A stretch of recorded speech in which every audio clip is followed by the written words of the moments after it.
My name is John Campbell, and I was asked by Keith Hodson, who you see in the video there, to join him on his Mackenzie River trip to survey peregrine falcons for the territory government. And that's what this video shows. We drove about 2,500 kilometers north to Hay River and then about 3,000 kilometers on the water in just over a month, going from Hay River to Inuvik and then back to Wrigley. Have you got you get up there, or do you need a pail? My son and I actually came up early to help Keith get ready. Here we're patching holes, or fiberglassing the holes in the boat. We sanded it down, and that's my green truck. We're all packed and ready to go. The drive from Telkwa, BC, where Keith and Heather live, was about 2,500 kilometers. There's Swan Lake, which you'll see in a second, on the top left, and Hay River, where we met up with Betty and Wayne Sager, who joined us for the river trip. We also stopped at the Lillard Hot Springs, beautiful area, saw lots of wildlife, bear, buffalo, caribou, things like that, and then we went on to Hay River.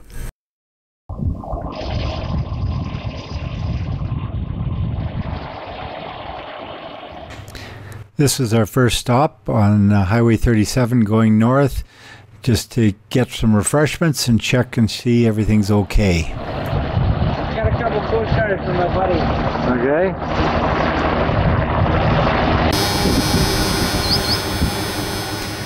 Originally, the plan was to check out some gerfalcon sites on the way north. Keith knows of a number of sites. He says they nest north of the Peace River line as there's less snow, and that enables them to live off of ptarmigan, which is their main prey source. We didn't have time, but we did stop and have a look at some of the cliffs, some of the areas that Keith knows about. Who knows? You can see some whitewash there. That may be something. It could be an eagle nest, could be ravens. But anyway, we did stop and have a check, and I thought it would be interesting to show the type of areas that they do nest in.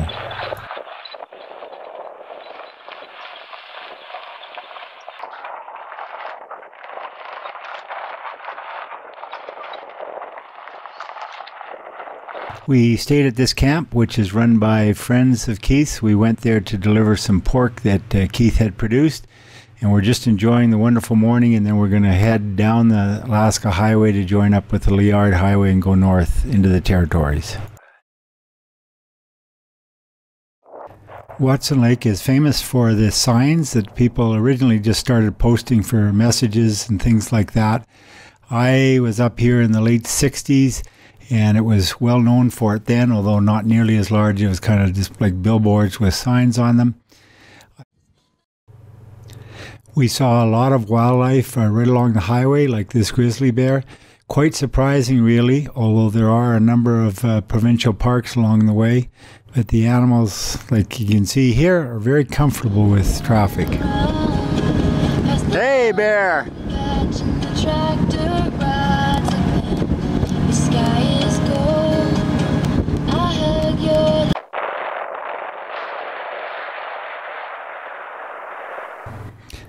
Burned out area, you don't see that often down south.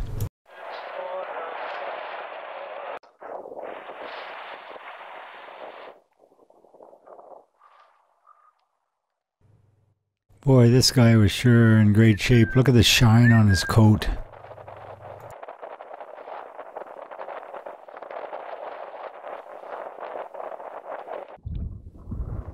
A bull. It's really cool to see this. This is a wild buffalo, one of the few remaining ones left. It's a wood buffalo, and you can tell that by that big hump there. Okay. This is the Lillard River and a nice set of rapids. We had a look, and we did a lot of this following Keith. We did 2,500 kilometers in 4 days, as I said, and this just shows a little bit of the country that we were going through, and it did vary quite a bit. We stopped here at these hot springs, and it really is a must stop if you get a chance. It's an incredibly beautiful place, as you're about to see.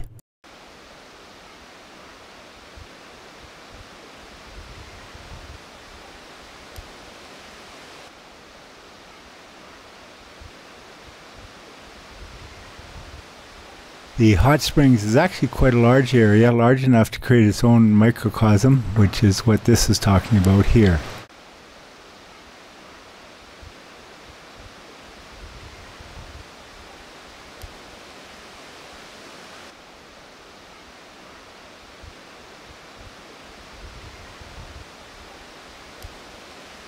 This is the lower pool, and this is the upper pool, a little bit bigger. It's about 3 meters deep.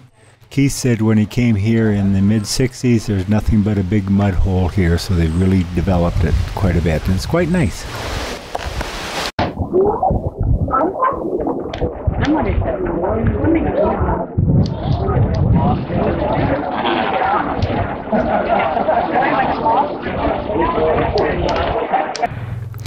Just outside the hot springs, we came across these. This is a bunch of wood buffalo again, cows and calves. Very tame and easy to get along with. Apparently, wood buffalo are easier to get along with than plains buffalo.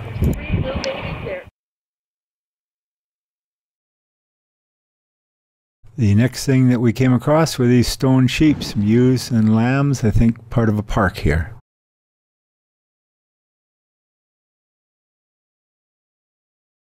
Here's yet some more wildlife.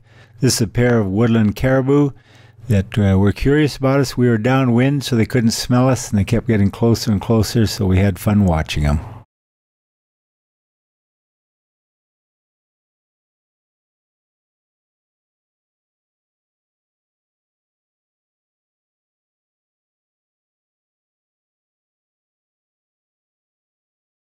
Saw a moose back there. And here's a caribou that came so close we almost could have reached out and touched it.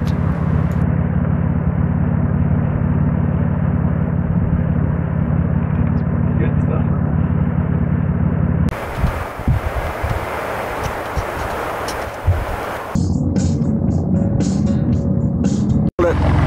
Another bunch of stone sheep right beside the road. This was part of a provincial park here, so that's why they're so tame. Kind of nice to see though.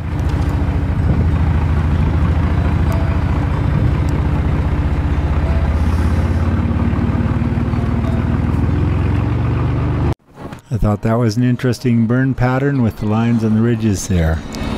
Again, some different country. There's the road behind us. It is still windy, although a lot better than it was in the late 60s when I did it.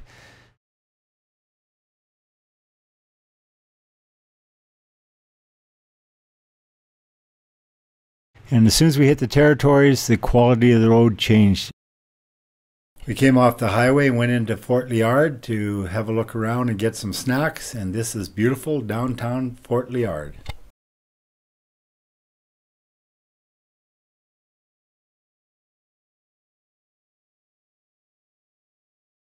Couple of bulls here on the road. We stopped to let them go by because we weren't going to argue with them. These are probably part of a different herd than the other ones that you saw.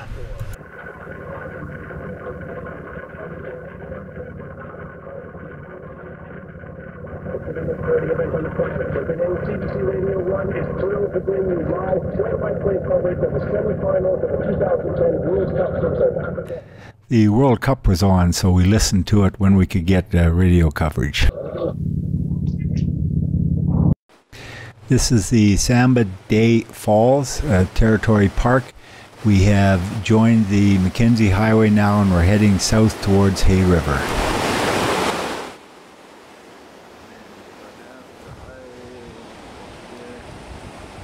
This is the start of the water portion of the Mackenzie River trip and the real start of the trip. Here's a map. We're starting at Hay River on the right, going across Great Slave Lake all the way up to the circle, which is Fort Simpson, and then up to the top. We are organizing our gear and packing the boat, getting ready to go. You can see we've got two motors there. The blue one is actually mine. You always go with two motors in case one quits, and in fact that's exactly what happened to us. We ended up using my little motor for the whole trip, and not bad for a motor that was from '64. 4 o'clock in the morning, everybody's bundled up to keep the bugs off, not because of the cold, and we're starting so early because we're going across Great Slave Lake and we want to make sure that the waters are calm when we do. River trip. We started at Hay River and went across Great Slave Lake and down in Mackenzie on this first leg all the way to Wrigley.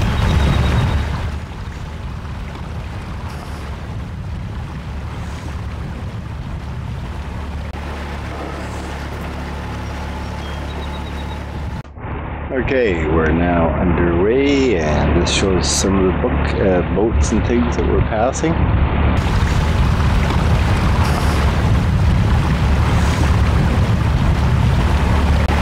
I think this may be a cruise ship here. The last big ship was, so we may in fact see it on the river. And as you can see, it's just daybreak. And it looks like the camera doesn't really pick out how pretty it is. That's daybreak in Hay River, 4 o'clock in the morning. Pelican from the most northerly colony in the world. They nest on an island on the Hay River, very hard to get to, and they're probably here because of the lake. This gives you an idea of how big the lake is. As you can see, no shore and no boats. And as we were having engine problem, it was a little bit disconcerting to say the least. This is our first real camp, our second night on the river, as we stayed in a cabin the night before. Miserable night, got eaten alive by bugs. This is quite typical of the camps that we have. Wayne was our chief cook, and he really made the trip, and here you can see him setting up.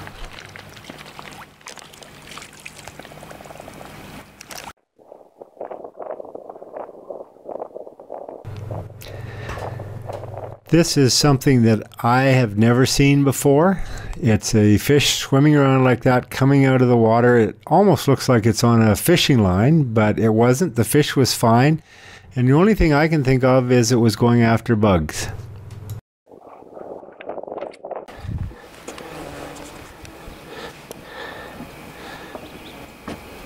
That not wanting to work very well? Oh, I guess the rubber getting dried up on the syringe.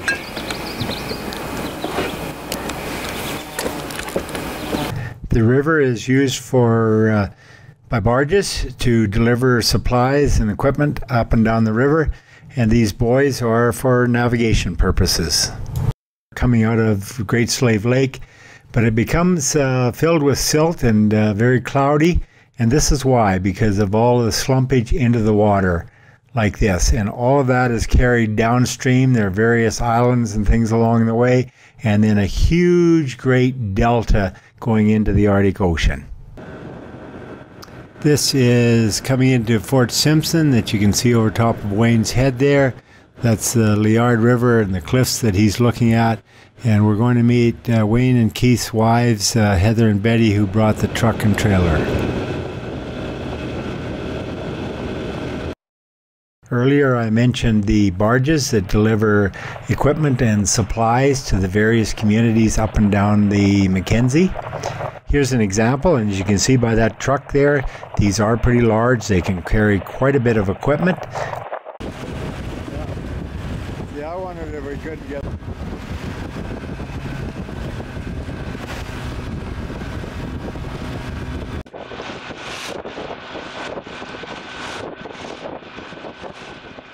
This is the ferry crossing. Fort Simpson's on the west side of the river and Wrigley's on the east side of the river, and this is the only way to get across the Mackenzie. And this was the common thing that I saw with Keith standing up driving with his red floating.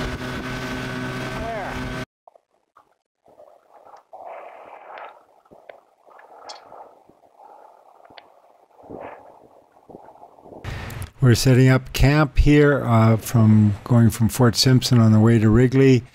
Betty and Heather, Keith and Wayne's wives, are taking the truck and trailer and going to meet us there.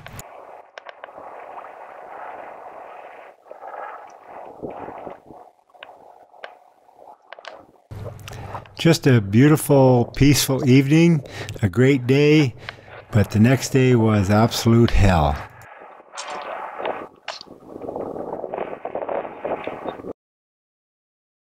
When we started out, this is quite common there. Keith standing up, getting the motor ready, putting his earplugs in because we're using my old motor that was quite noisy. And the day, as you can see, started out quite nicely. However, it definitely changed for the worst, as you're about to see. With a motley crew. Yeah, well, that you've got. That you've got.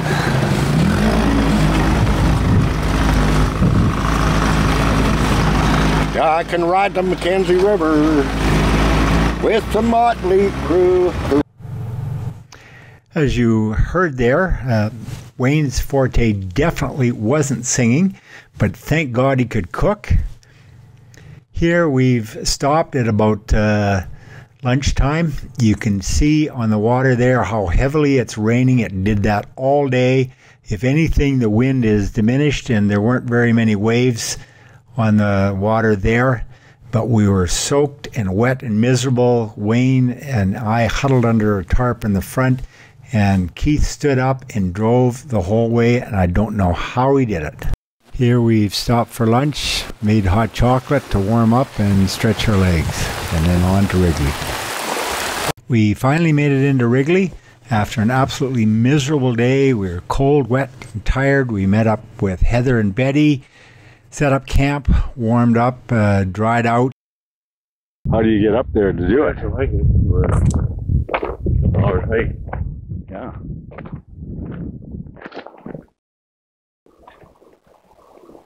And even then, they're pretty fair cliffs by the looks of it. Surprisingly or not, the water isn't all that cold. In every community we went by, we saw people swimming. It was actually a great way to take a bath and get cleaned up. On the road again. Now we're starting the real survey part of the trip, as all the peregrines nest downriver from here, Wrigley, and we're going on to Toledo or Fort Norman in this leg. Yeah, we come all this way, Betty, just to do this. Cool.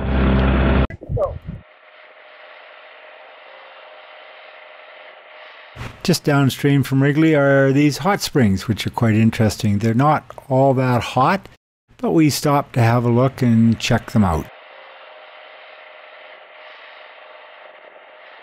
We have one site that far back that we can see. We can see the whitewash. We walked into it and got the Irish band. And if I saw a big splash of white, we'd be camping here tonight. This area, and for much of it downstream towards Nunavik, has been burned out. This acts like a renewal, attracting a lot of birds, including the peregrines. We saw several bridges like this out in the middle of nowhere, and this is actually for the winter road that goes all the way from Wrigley up to Fort Good Hope. There's an example of what the winter road looks like.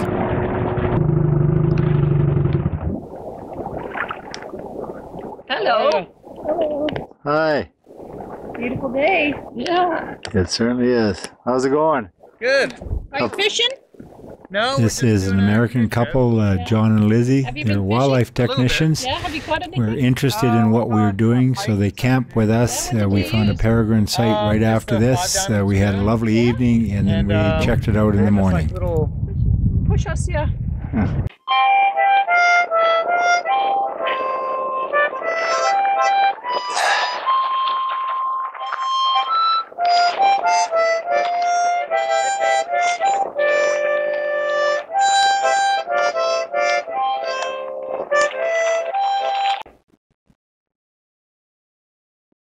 This is our camp. That's John and Lizzie's tent and canoe. We had a very nice evening. I think Lizzie made thing. We got a few bottles out. We sat and visited and talked, and then the next morning we went out and checked the peregrines, which is just up the valley here. I've gone down and checked out the site. Unfortunately, it had failed. There was only one adult or dead egg, which I collected for analysis. But Lizzie wanted to come down and see, so I'm standing there giving her a hand. The site is actually about where her foot is, and I think pretty good on her. She's pretty game to give that a shot.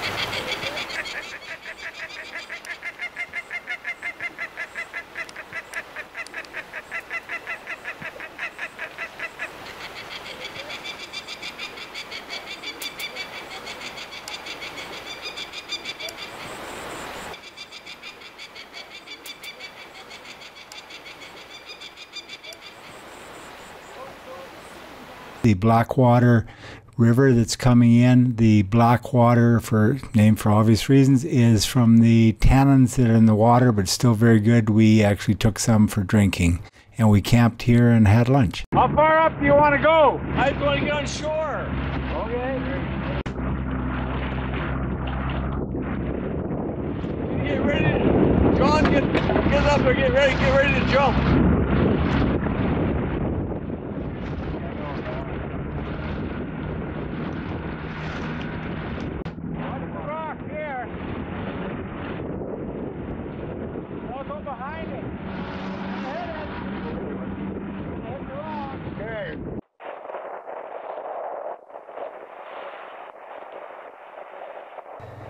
I'm taking this shot from one of the bridges for the winter road.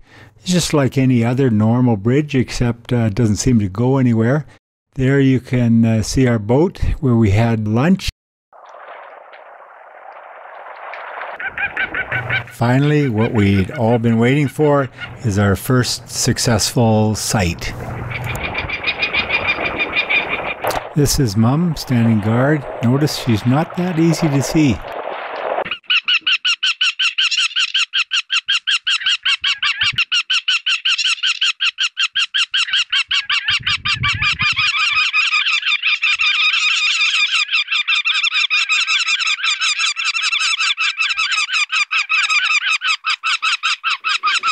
This site actually wasn't that easy to find because the young were hidden in the foliage there, not far off the river though.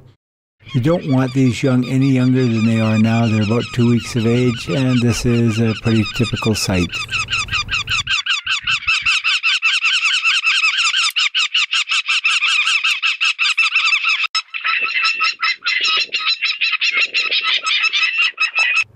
As you can see, right after doing that sight, which is right behind Keith and Heather there, the weather turned miserable and not much fun. This is my tent, which was actually blown sideways about a foot while I was in it, and my boots, which I thought were covered up, weren't. This was by far the most miserable night that we spent. We had wind and water.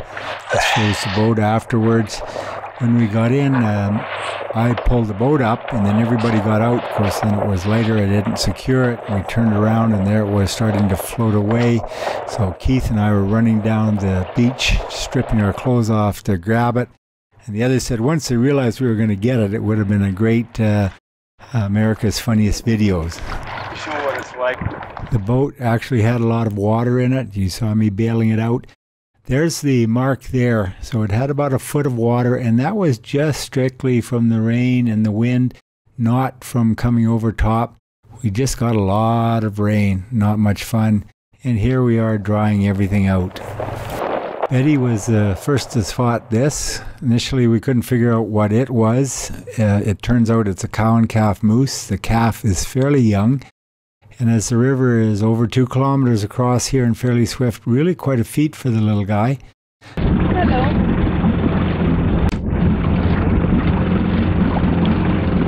Oh, there she's hit bottom. As long as we don't hit bottom.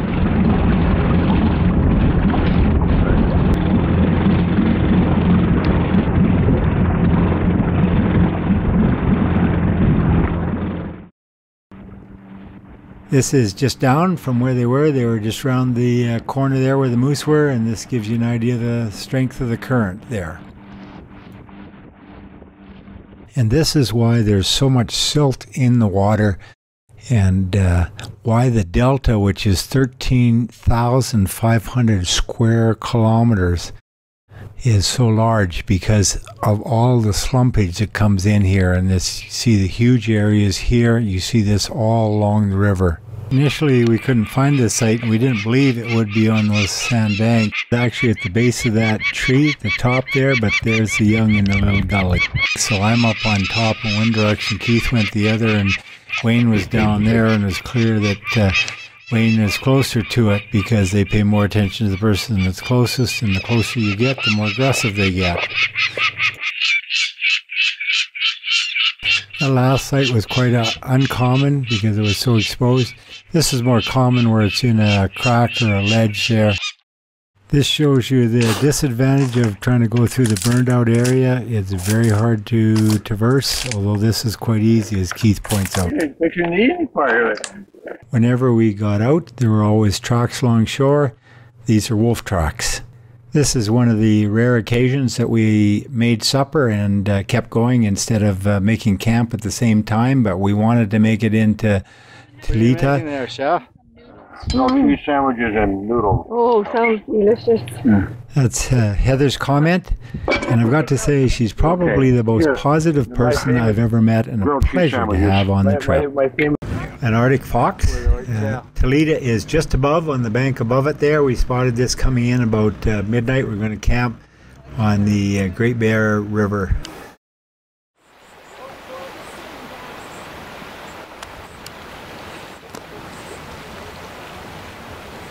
This huge expanse of rock is called Great Bear Rock. There is a peregrine up on that pinnacle, but we didn't go up to check it out because we just didn't have time.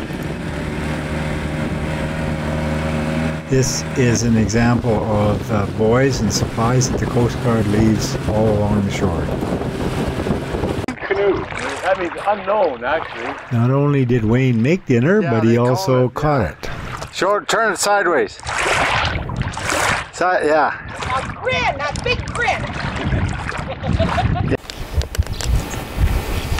Well, 30 more miles to go today, and it's 6 o'clock.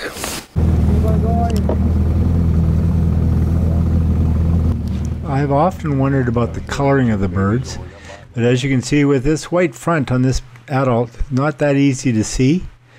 When looking for sites, these are the three things we were looking for, either the adults, the young, or the excrement or mutes. I've banded this young one and now I'm weighing it, and this seems to be the best way to do it. These people were stopped, had engine problems, and in the north you always stop to help out if necessary, but this guy said he was fine. When the females are right at the edge of the site like this, I know that the young are about 2 to 3 weeks of age. There's some more whitewash. There's some more white.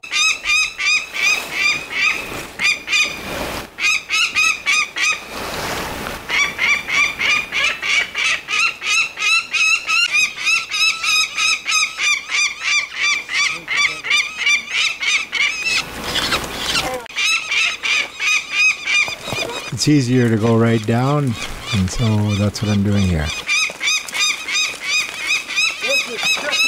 No harness. Setting up camp, and Keith always started a fire. He uses what he called Indian fire starter, and I happened to catch his methodology and approach right here.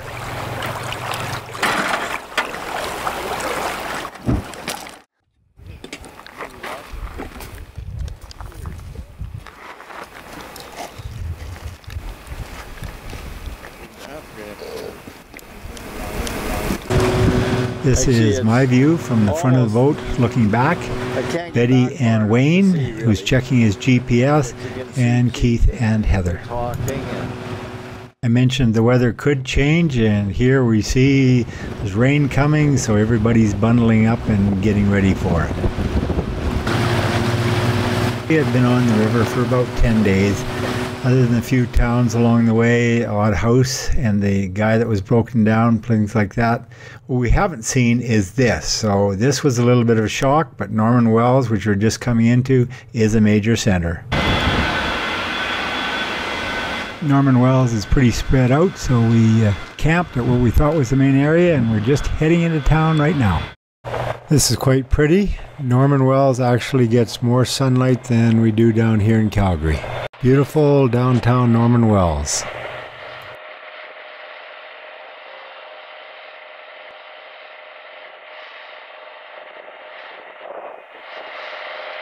And they had a map there. You can see Bear Rock and of course Norman Wells where we are now, and we're going to go all the way up to Fort Good Hope in the next stretch.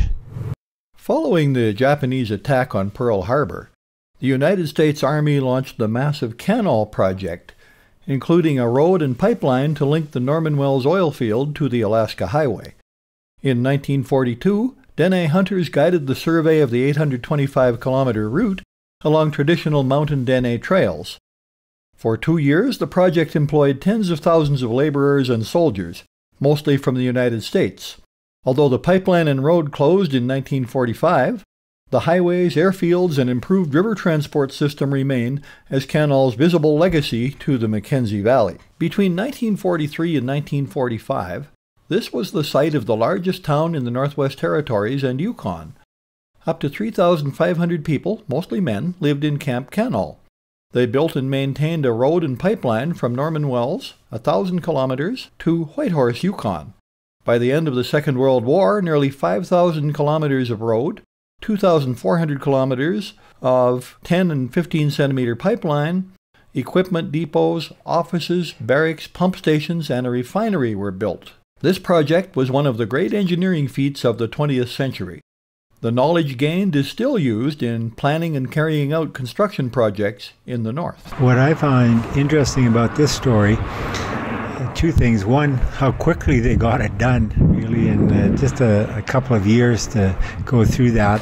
And with the old equipment and the conditions that they had to work under, that's really remarkable.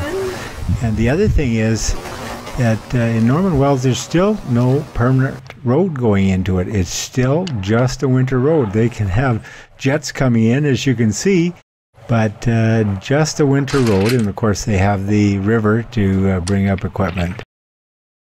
I found this a bit amusing, and my comment is, I wonder what they really mean here.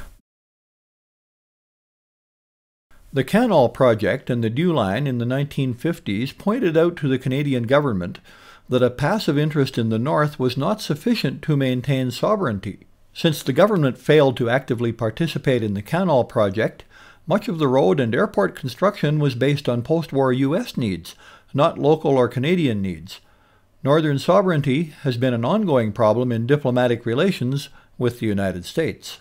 This is the inside of my tent when I'm actually in it. Nothing fancy, but I thought I'd show it anyway.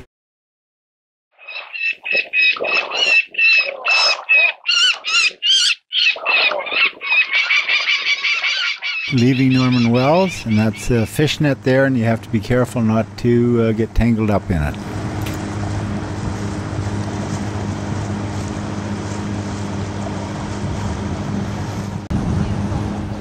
These islands were built to get at the oil, which is actually under the river. They were built in the 60s, and I highly doubt they would allow that now. We're fueling up here. A very awkward system and a little bit dangerous. Heavy drum there. Keith is an expert at siphoning the gas, and we're using more gas because we're using my little 2-stroke as opposed to his 4-stroke.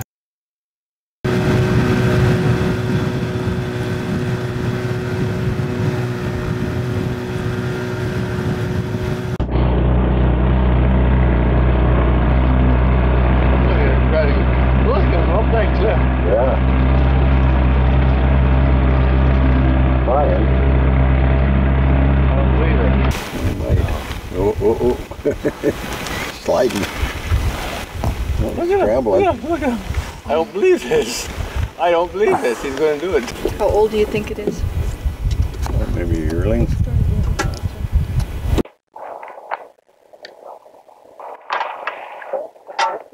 Yeah. There. He's up. Yeah. That's amazing.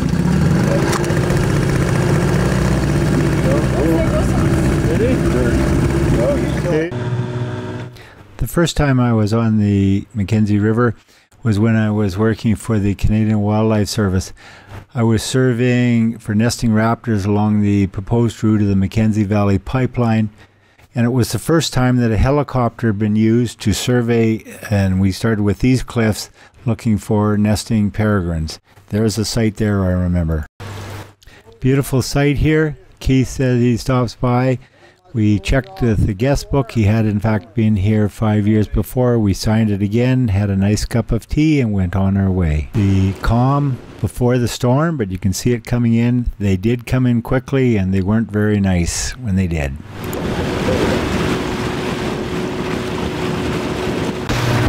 Smile and grimace. You can see the water has changed here. Betty's getting dressed up, and I'm teasing her a bit. We saw several bears trying to swim the river. We got quite close to this one.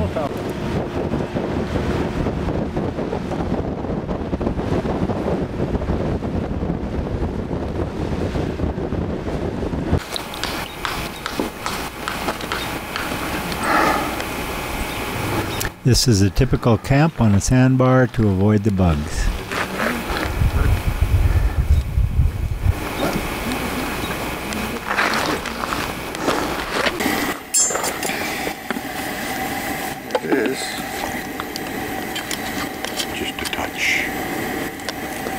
Just a touch of rum.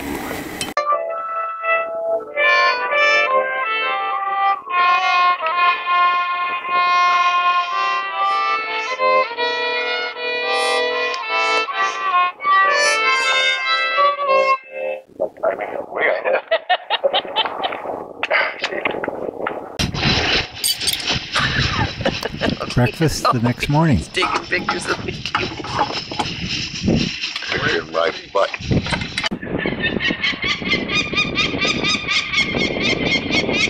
Yeah, you're good. No, it's perfect. No, it's not.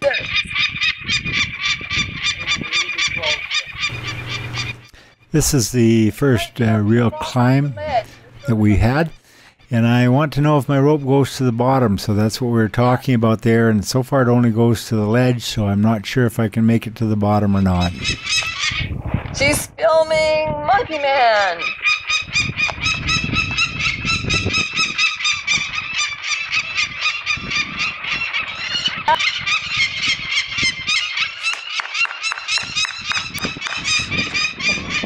This is quite a nice site. I've processed the young, and now I'm just gathering prey remains which are scattered about the ledge there. I don't see the end of his rope, do you? It's coiled there.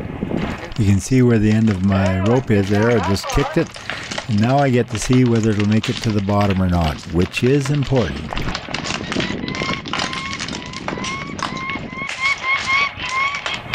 I use a special chain coil so it doesn't tangle. Careful, careful.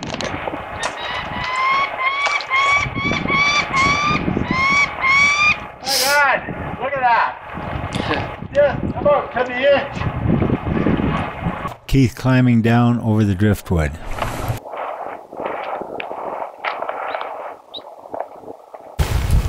The standard equipment, camera to the left, the rope, measuring equipment, and the prey remains.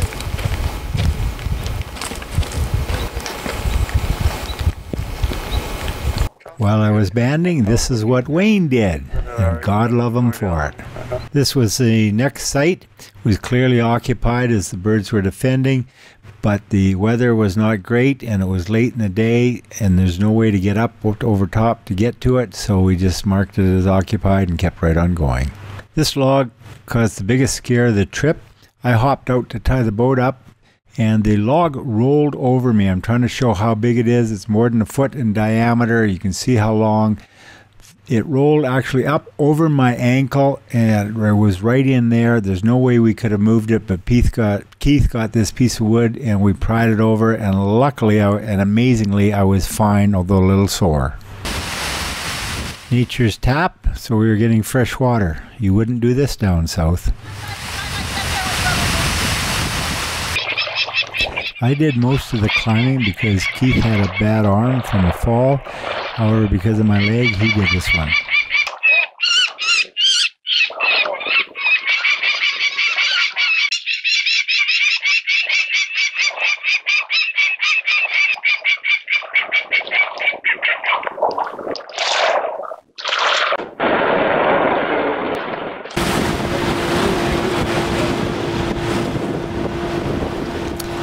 The actual rapids at Sansa, they're not too bad. This area has actually been cleared of rocks and things by the Coast Guard, so it's more navigable.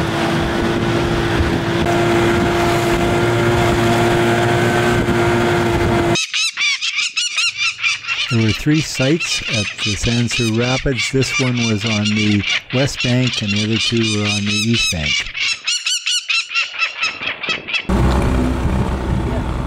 This is the next site. Note the orange lichens there. Actually, that grows on their guano or the excrement, and it makes it easier to find sites. And of course, there are the young.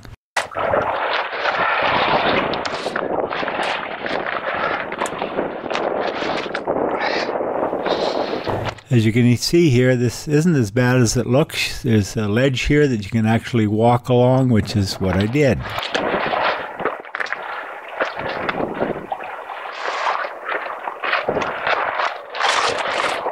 This is a little tricky. It is quite high up, as you can see where the water is. And this is one that bugged Wayne. He said he hated seeing me do this, but there's the young.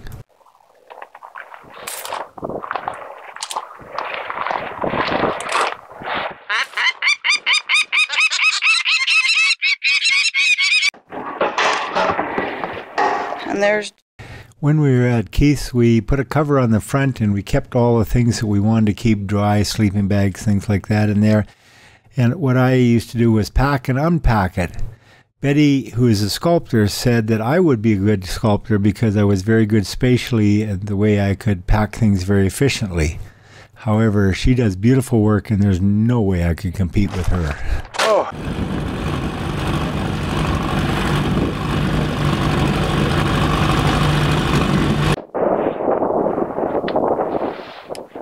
This is the third site.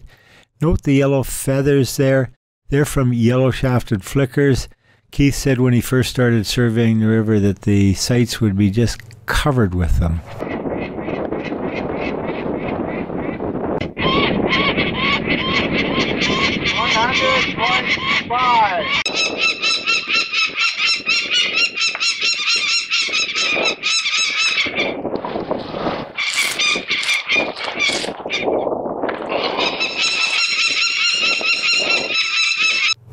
We stayed an extra day so that Keith could take some pictures of that last site. So I went up checking some cliffs that were back from the river a bit. There's the view of the river. See how that orange lichen stands out?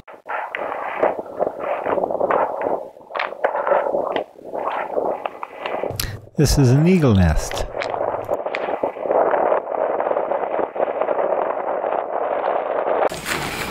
Yeah, I would like another piece, please.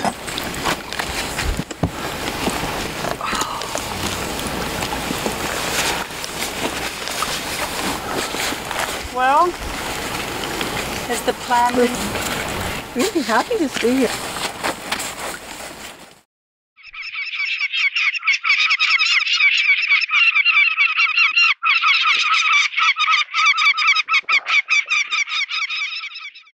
These are what's known as the lower rapids, but we are able to skirt them and thus avoid them. Clean them up. One is not firing very good. The first site, and Wayne has joined us to help process them.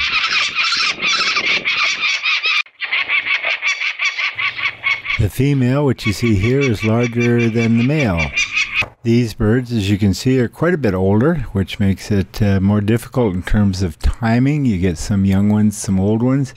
In this case, one of them hopped out, so we had to go get it and bring it back in. She's watching Mama flying around up there. Hello, it's my baby. These used to be all along the coast, but there's not very many of them anymore. This is the next site, which are about as young as you'd want to get them and still band them, as opposed to the last site, which are about as old as you'd want to get them and still band them. This is what is known as the Ramparts. There's a set of rapids in there, which you'll see in a moment. This is just above Fort Good Hope, and Mackenzie mentioned it in 1792 when he floated down the river, and the fact that there were peregrines on these cliffs. We went by these rapids on the east side, but then cut across to get some fresh water on the other side of the river. I think these are actually worse than the ones at Sansa.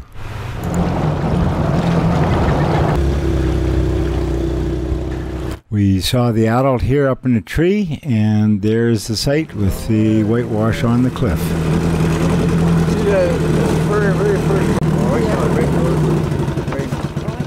It's late in the day, so we're just going by noting the location of the sites, as we know there's a number on these cliffs, and we might band one while Wayne's making supper.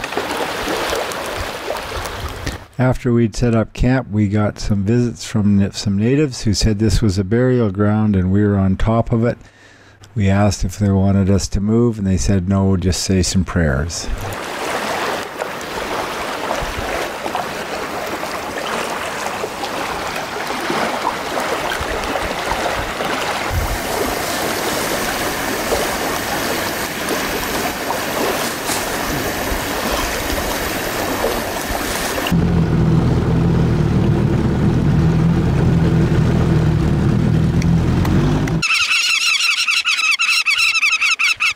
While Wayne was making supper, we found and processed this site, which was just above camp.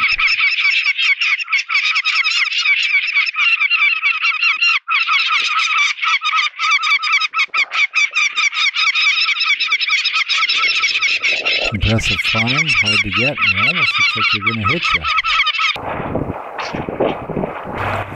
Keith and I went out to do that first site we saw coming into the Ramparts. This is our camp right here, and just to the left here is the site we were doing while Wayne was making supper. The one tough thing about these cliffs is it's hard to find a place where you can get up on top, but once you're up there, the walking is relatively easy, although sometimes it's a little bit of a hike. Here I am going to that first site to process the young.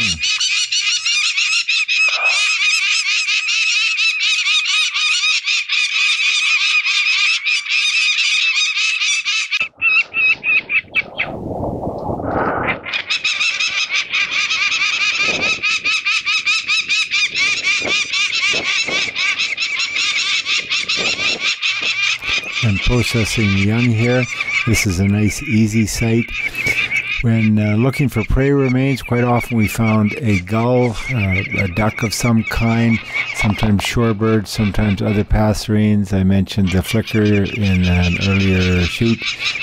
Things like that were fairly typical of most of the sites we checked. It was quite common to see bear scat like this cranberries. Also blueberries were very common. Wayne made that bread in my father's oven while we were banding. This shows why the birds have the coloring that they do.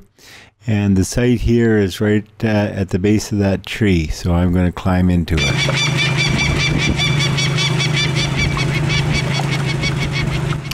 This stuff is nasty to climb on.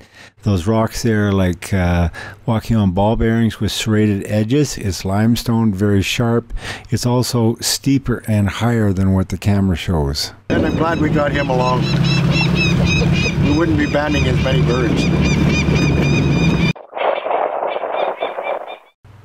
What I've done here is taken a 300-foot rope and just put it around a tree, and doubled up going down so that we can pull the edge out and I don't have to climb back up to retrieve it. So you'll see the one blob there on my right and the other one's actually on the ledge, and I'm not sure it'll reach bottom.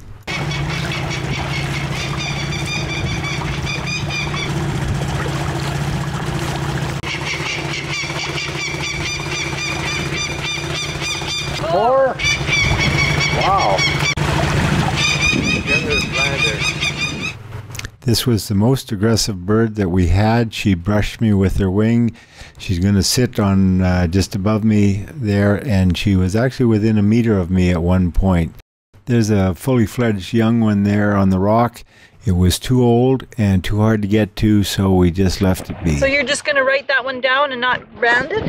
Then we'll have a GPS spot to go right to it. There's Fort Good Hope, but we've got another day before we get to it, as we've got a lot of sites to check out. This is the most challenging site that I went to. I'm walking across a very steep and fairly high up on the cliff area.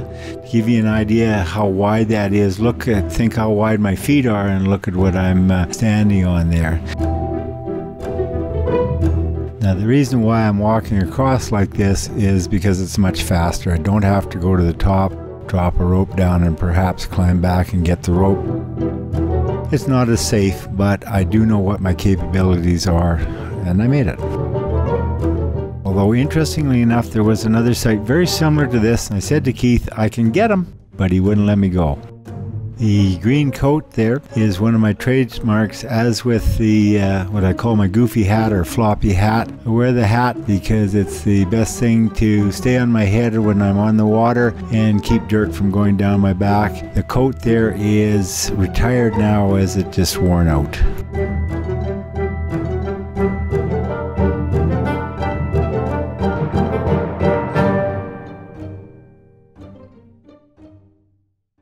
Adult bald eagle, and there's the young one, which had already fledged.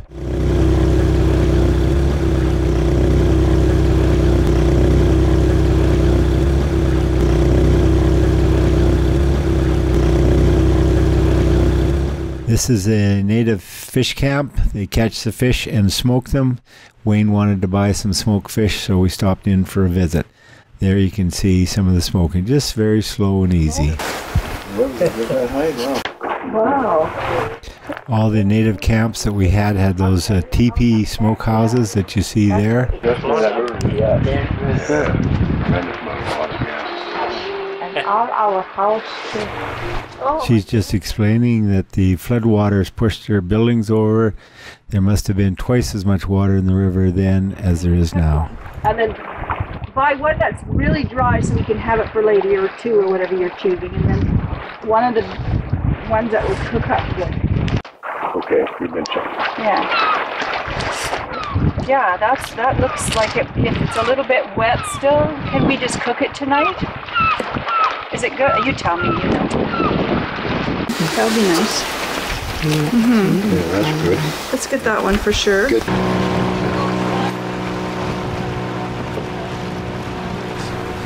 Fort Good Hope, where we stopped in to get some supplies, I was able to recharge my batteries, literally plug them in, and download my video to my laptop computer. This is actually quite typical of the settlements up there, lots of boats in there. Just a short road really going nowhere. Shows you how close the forest fires came to town. This is a very famous church. It was completed in 1885. Unfortunately, it was locked, but I thought the cemetery was kind of interesting, so I took a shot of that.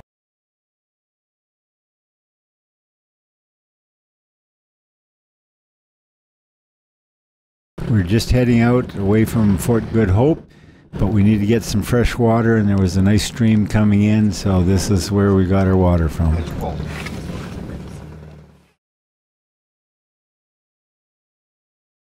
This is one of 2 Coast Guard ships that are on the Mackenzie River, as it is a navigable waterway.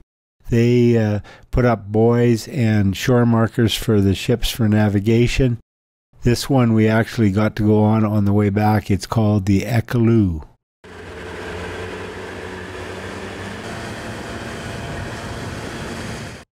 We stayed in this camp here. There were a couple of open cabins, and the next morning we heard some young peregrines. This is where the peregrines were. That's the actual nest site. Unfortunately, a couple of birds flew, so there's Keith looking for them. We did manage to get one of them and put a band on it.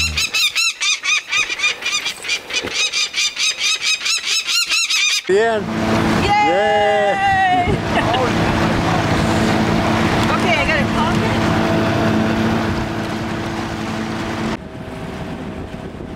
This is a beautiful set of cliffs, and Keith and I went up to the top. There's the top, but there was nothing on them. This is a helicopter pad that the Coast Guard uses to bring in those markers that you can see. Just close enough for a picture. This is actually quite a place. Keith and Heather stayed here one time with the kids for a couple of days, and the old couple were very hospitable, took them out fishing. They wanted to stop and see their graves, which are right here. Wayne also had a contact through a cousin of his who gave us permission to stay there, and we found out it was the same people as the daughter had married Wayne's cousin's friend.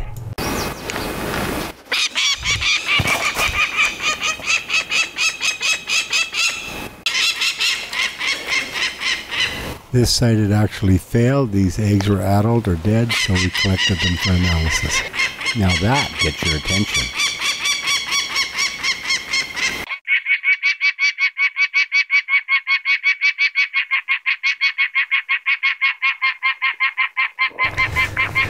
This is quite typical of the sites from here on to Arctic Red River. On dirt banks like this, quite often we saw or sometimes heard the adult. So we went and checked it out. This one isn't too bad.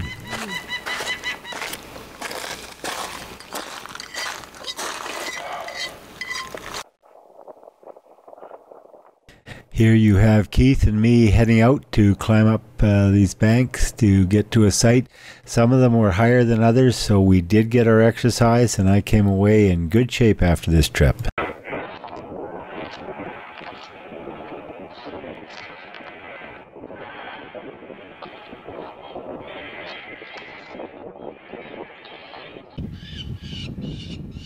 The young had moved, so I had to go around and collect them. Keith is processing them, and here you see me collecting prey remains.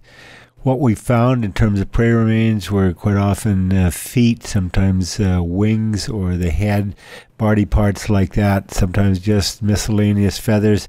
But Keith was collecting them, and he was going to analyze them over the winter, but I never did hear what he found.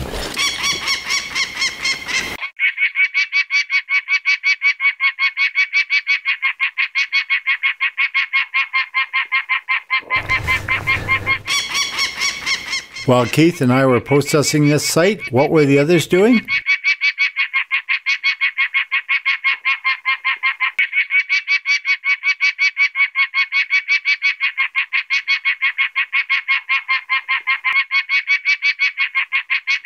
This was some interesting coloration that we came across. I'm not sure what causes the pink color there, but I thought it was interesting, so I took a shot of it.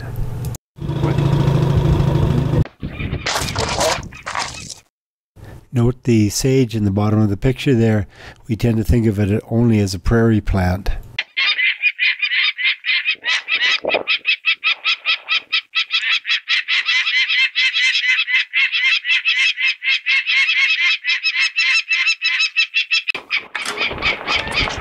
Oh, your mushrooms look good in here.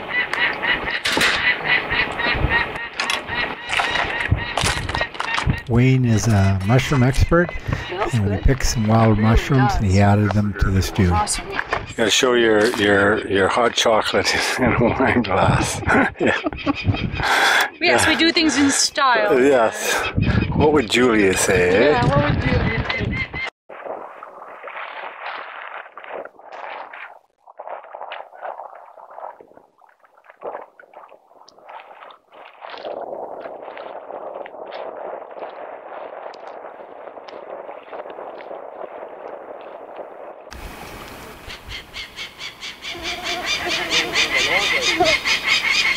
Hear the mosquito there. We actually use bug spray because that's imperative. I don't know how they did it in the old days. Sir Alexander must have had a rough time.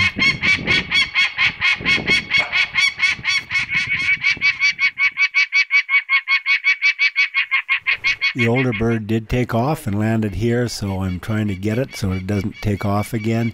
It's unusual to see the age spread about 5 to 7 days, as you saw there, but it did happen. We did see it several times on this trip. Got him. You got him, John. Oh, look at his wing feathers. Yeah. In cases like this, you do have to improvise, but this not much fluff left.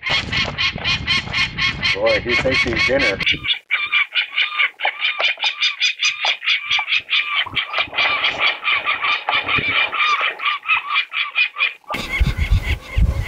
Oh!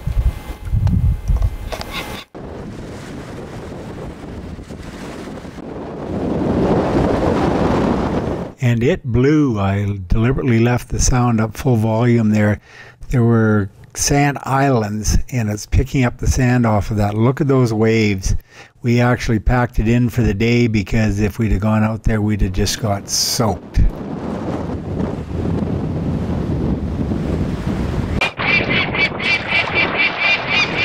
You guys ready to get here, ready to run and grab? They're gonna probably jump. Or at least watch what they do. 3 tersols.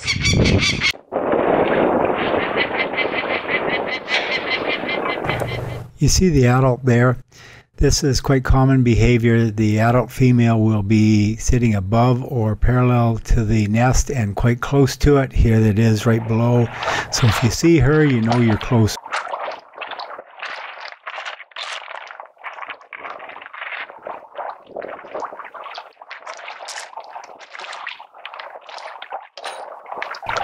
These are different sites that we came across along the way. This is a typical site and the prey remains that we have when we collect.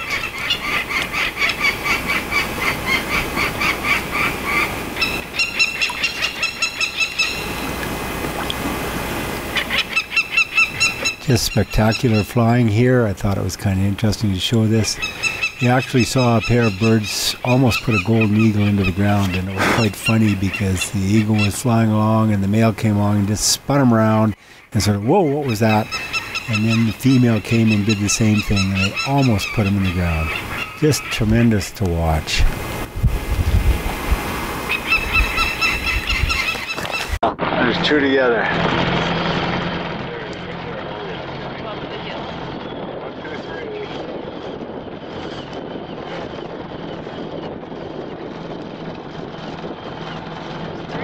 Perfect for spotting. Where's the third one? Well, up on top. Two to the right, one on top. Two together. Oh yeah, right. And Okay. on top.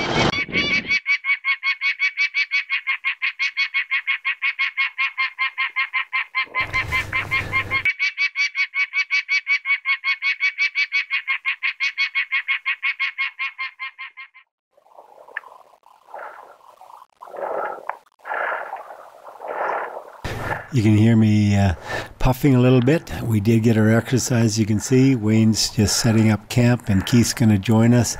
We're just above Arctic Red River right now.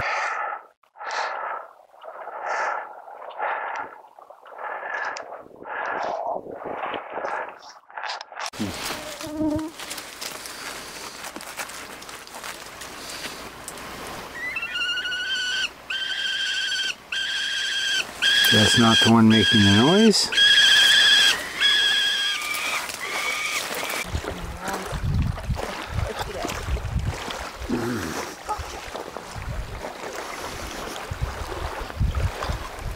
As usual, while Keith and I were up checking that last one, Wayne was doing his magic.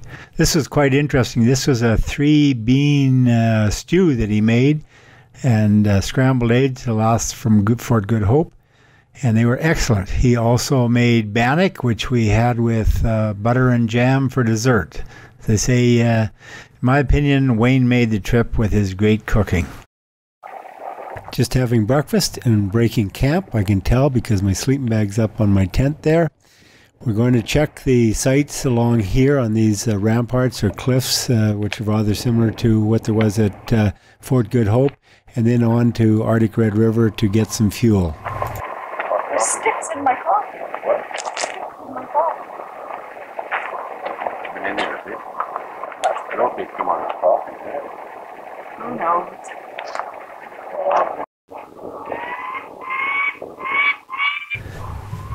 That's Arctic Red River.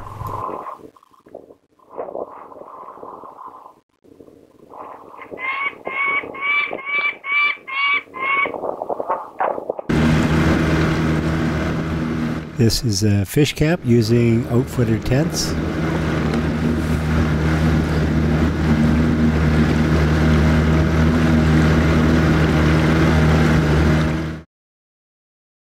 We've been into town, we've got our fuel, and we're just mixing the oil in. We're using those 45-gallon drums. Keith rigged up a hose that he can put in, so we go right out and drain one, and then we just go into the other. It worked very effectively. Probably have a little bit extra oil now. That's good to be a little bit extra.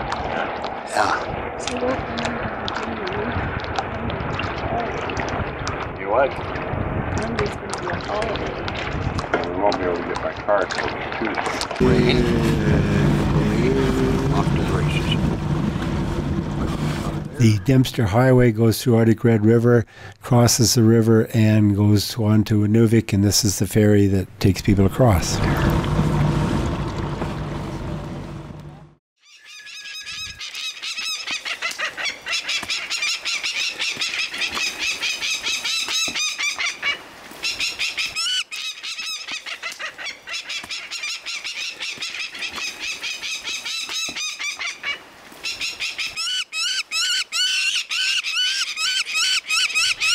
This is the first site below Arctic Red River. Keith is down banding and processing the young. Here he's measuring the wingtips. We did the same with the tail.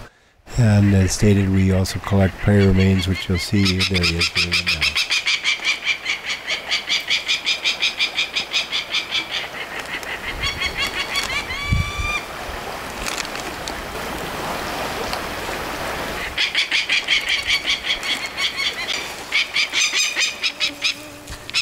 Keith is going down just using a rope without a harness, but as this cliff isn't very high, it's not really an issue. Rather similar to what we did by the Sansa Rapids.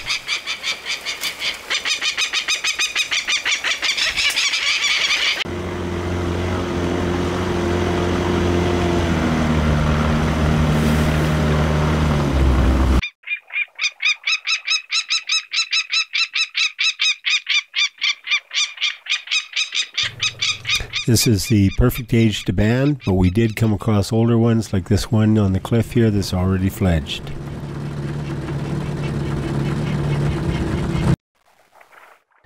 Our last camp on the river, next stop, Inuvik.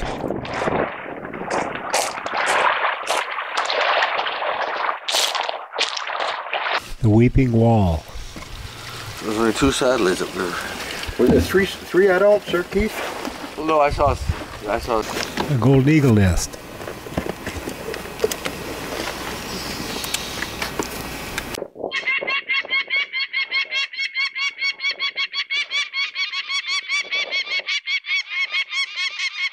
This was the last site on the river before the delta where there were no birds.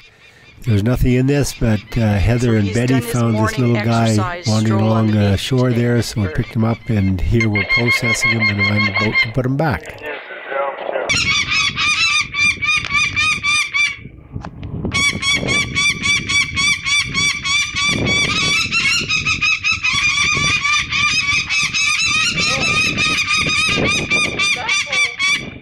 We're having a picnic lunch with tortillas that we bought at Arctic Red River, and we're just discussing other ones that we had we didn't find till they were We didn't bad. know where they were. I know, we couldn't find them. We kept saying, where are they, and couldn't find them. Wayne said, I have some somewhere when we were traveling. We're just motoring downriver towards Inuvik, and we came across this really nice house right out in the middle of nowhere. Keep in mind there are no roads, so it was kind of interesting to see. We know we're getting close to Inuvik now because these are the Campbell Hills, not named after me. They're part of the Canadian Shield, which is what Inuvik is built on. Wayne's cousin, who grew up in Inuvik, asked him to look up a really good friend, so we just happened to stop in here to ask about it, if this guy knew him, and he said, yes, that's my brother. This guy's Jim McDonald, and he invited us in for supper, to have supper with them, to stay overnight, made us blueberry pancakes in the morning, and we talked about what we were doing. We wanted to go into Campbell Lake, and he said, I'll take you in my boat, which is what we're doing here. We found this site, we've not been before. I think it's the most beautiful site of the whole trip. This is a huge cliff at Campbell Lake. Just look at all the orange lichen on that. All that is from birds roosting on the cliff and their excrement. It's obviously been used for thousands of years. We looked, I found 3 old eagle nests, but unfortunately we did not get anything off of it, surprisingly enough.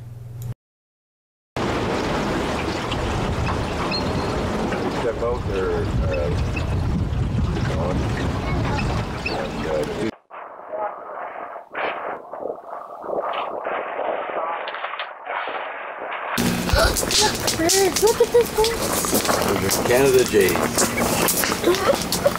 This is something we didn't expect to see. It's a seal. This is well above Inuvik, so over 100 miles into the delta. Although I understand they swim all the way up to Fort Norman, which is probably 600 miles at least upstream.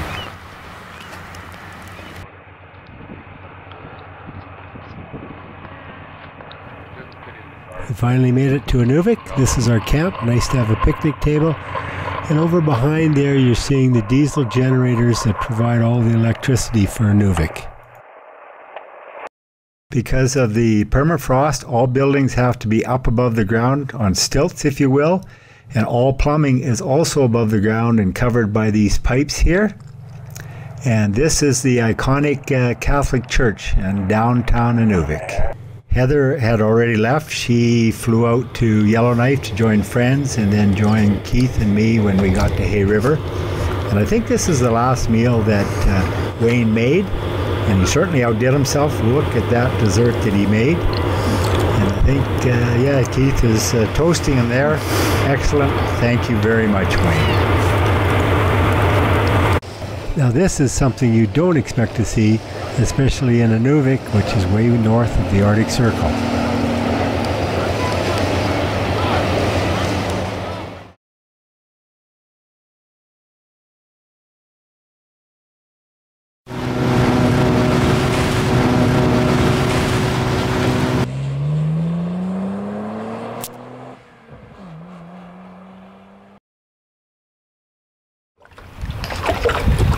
All set to go.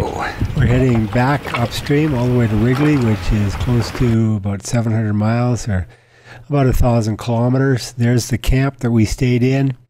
I'd like to say a special thank you to Jim McDonald and the fantastic hospitality. He even brought us a loaf of bread before we headed out. Jim mentioned that there were a pair of peregrines at Airport Lake, which is quite close to the river, so we popped in, and sure enough, there they were.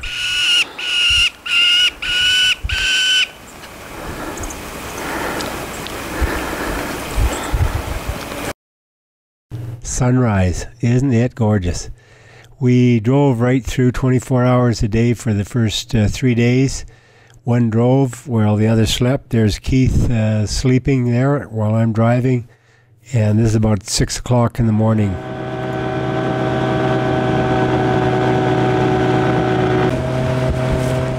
We're on the bridge of the Ekaloo, one of 2 Coast Guard ships that maintain the waterway, the Mackenzie. The captain asked us for a coffee, and we went down and had that, and all this tremendous great food, which was great. We spent 3 days solidly on the river, not coming off. And they even asked us if we wanted to shower, to wash our clothes. It was terrific. The engineer helped us out by making a shear pin for our boat, and even got internet access, and I was able to check out a job, but I had to say I'm in the middle of the Mackenzie River north of the Arctic Circle and won't be home for another week to 10 days. And they, strangely enough, didn't believe me when I got back and talked to them. It was really the highlight and very refreshing. It was a great break for us. We did camp once on the river. This is just at Fort Good Hope. We got in after hours and couldn't get fuel, so we camped and got up early in the morning. We're heading out. This is beautiful downtown Fort Good Hope. We checked out the church here, which I'm showing you, really quite something. In Millerville, we have an old church, a log church that we're very proud of, was completed in 1896, and this one was completed 11 years before that. It's almost on the Arctic Circle, and there's still no permanent road into Fort Good Hope, only a winter road. Amazing. This is a famous statue of the Virgin Mary that's in the Ramparts on the cliff just above Fort Good Hope. This was probably the scariest part here, going bypassing these rapids, and unfortunately my little motor wouldn't quite do it. Keith said he was watching his GPS going 2, 3, 1, -1. We had to turn towards the rocks, didn't think we'd do it, and we had to put 2 motors. We had a backup 9.5 horse, which finally did it.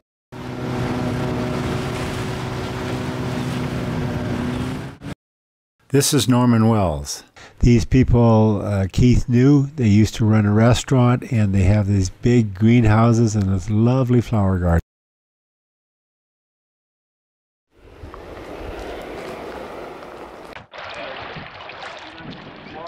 Our last fuel up, this guy worked for the territory government, and he had the luxury of a pump, which was great, better than siphoning. This is a dual motor setup. We had enough fuel, so we used both and made it go faster. And here is the other Coast Guard ship, the Dumit. We came by early in the morning, hoped to get morning coffee, but we were too early, so we just kept going.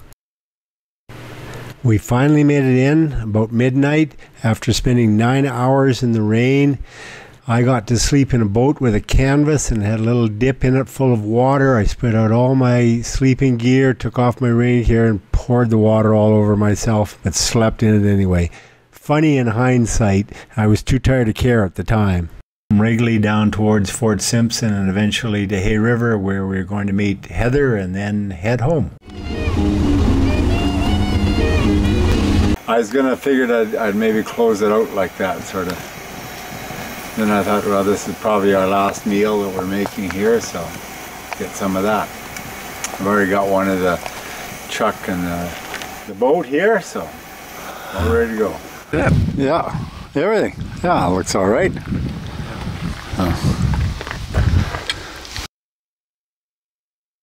A special thank you to Keith Hodson for inviting me on this trip, to both Keith and Heather for the great hospitality staying in their home when we were getting ready before we actually left. To Wayne and Betty Sager, who were great company, and I think I mentioned a time or two about Wayne's great cooking, which in my mind really made the trip. John and Lizzie, the two wildlife technicians that we kept bumping into along the route. And to Jim McDonald and his family. Jim we met just outside of Inuvik, and he showed us really what northern hospitality is all about, and I certainly appreciated that. A special thank you to Reg Jacklin for taking my editing and polishing it, stabilizing the video and the audio and fixing it up, and there's no doubt that this video would not be the quality that it is without his help.